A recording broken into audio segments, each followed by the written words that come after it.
Assalamualaikum warahmatullahi wabarakatuh. Hai Sobat Biodeker, kembali lagi di video pembelajaran filsafat pendidikan. Nah, pada video kali ini kita akan mempelajari terkait dengan aliran filsafat hermeneutika, yaitu pengertian, sejarah, serta tokoh-tokoh yang melatar belakangi aliran filsafat hermeneutika. Penasaran? Yuk simak video berikut ini. Izinkan kami untuk memperkenalkan diri terlebih dahulu. Jadi, kami dari kelompok 1 dari kelas pendidikan Biologi A Angkatan 2022 yang terdiri dari Irham Mawarni dan Adinda Sita Kesyaran. Dengan dosen pengampu mata kuliah Filsafat Pendidikan, yakni Bapak Dr. Ismail MS. Tujuan dari video kali ini adalah untuk menjelaskan prinsip dasar dari aliran filsafat hermeneutika. Sebelum itu, kita harus pahami teman-teman sejarah dari aliran filsafat hermeneutika. Jadi, istilah hermeneutika ini terkait dengan seorang yang disebut dengan Hermes. Hermes adalah tokoh mitologi Yunani yang bertindak sebagai utusan dewa-dewa untuk menyampaikan pesan-pesan ilahi kepada manusia. Jadi, sebelum Hermes menyampaikan pesan-pesan dewa kepada manusia, Hermes harus terlebih dahulu memahami dan menafsirkan pesan-pesan yang akan disampaikan. Nah, setelah memahami pesan-pesan itu, barulah dia menerjemahkan, menyatakan, dan menerapkan maksud-maksud pesan itu kepada manusia. Dari kegiatan Hermes tersebut, kita telah ketahui bahwa pihak yang menyampaikan pesan harus memahami maksud pesan tersebut. Kedua, agar maksud pesan dapat disampaikan, sang penyampaian pesan harus membuat artikulasi yang sesuai dengan penyampaian pesan. Nah, hubungan antara pemberi pesan, penyampaian pesan, dan penerima pesan merupakan kegiatan yang disebut dengan istilah hermeneutika.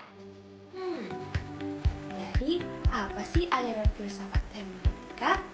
Berdasarkan penjelasan saya sebelumnya, maka dapat diketahui bahwa hermeneutika ini adalah aliran filsafat yang mempelajari hakikat memahami dan mengerti sesuatu.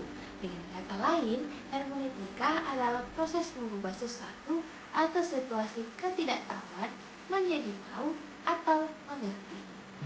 Nah, sekarang kita akan membahas terkait dengan tokoh-tokoh aliran filsafat hermeneutika. Ada banyak tokoh yang memberikan pendapatnya terkait aliran filsafat ini.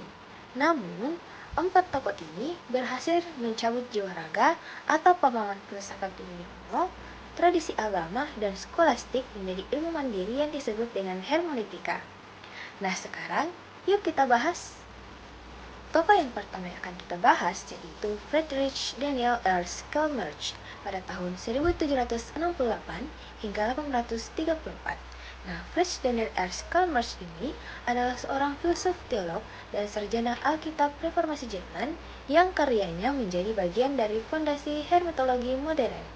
Nah, ia berpendapat bahwa hermetologi adalah teori interpretasi atau ilmu interpretasi yang mengubah ketidaktahuan menjadi mengerti. Tokoh yang kedua yaitu Wilhelm Wilhelm pada tahun 1833 hingga 1911. Bagi Deleuze, memahami manusia bukan sekedar pemahaman dangkal, melainkan pemahaman yang sungguh mendalam. Konsep hermeneutika dengan pijakan dasar pada pemahaman mampu menjadi alat dalam menganalisis karya sastra. Nah, karya sastra yang merupakan hasil buah pemikiran seseorang bukan sekedar untuk dibaca, tetapi menyimpan makna tersirat yang ingin disampaikan. Tokoh yang ketiga yaitu Martin Heidegger pada tahun 1889 hingga 1976. Nah, Heidegger mendefinisikan hermeneutika sebagai penyelidikan terhadap makna keberadaan manusia atau masalah penafsiran diri. Nah, hermeneutika faksitas yang diusung Heidegger ini mendeskripsikan memahami sebagai cara keberadaan manusia, bukan kemampuan kognitif manusia. Heidegger memperkenalkan konsep prastruktur memahami, yang menyatakan bahwa memahami makna tidak bisa tanpa proposisi yang paling mendasar. Nah, maksud dari kata proposisi yaitu dugaan sebelum menyampaikan sesuatu, sehingga dapat disimpulkan bahwa dalam memahami makna tidak bisa tanpa dugaan, yaitu cara bersistensi manusia. Heidegger, tokoh terakhir yaitu Hans Georg Schiller pada tahun 1900 hingga 2002. Nah, Hans Georg Schirmer ini adalah salah satu filsuf paling berpengaruh di abad ke-20. Dalam magnum opus 1960, Kebenaran dan Metode, Gardner mendirikan hermeneutika filosofis yang membuka cakrawala baru untuk memahami pemahaman manusia. Sejak saat itu, argumen, konsep, dan metafora tulisannya diterjemahkan ke dalam lebih dari 40 bahasa yang telah membuktikan dirinya sebagai titik rujukan yang produktif. Menurut Schirmer, tentang hermeneutika filosofis yaitu untuk meletakkan dasar bagi humaniora sejarah yang berorientasi pada kehidupan sehari-hari dan seni, bukan pada sains. Kedua, dikatakan hermeneutika bukanlah sebuah metode.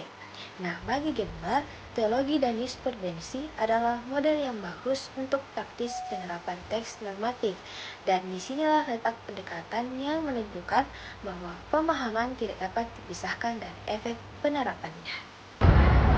Nah, itulah tadi video pembelajaran terkait dengan aliran filsafat hermeneutika. Jangan lupa like, comment, and subscribe. Sampai jumpa di video berikutnya.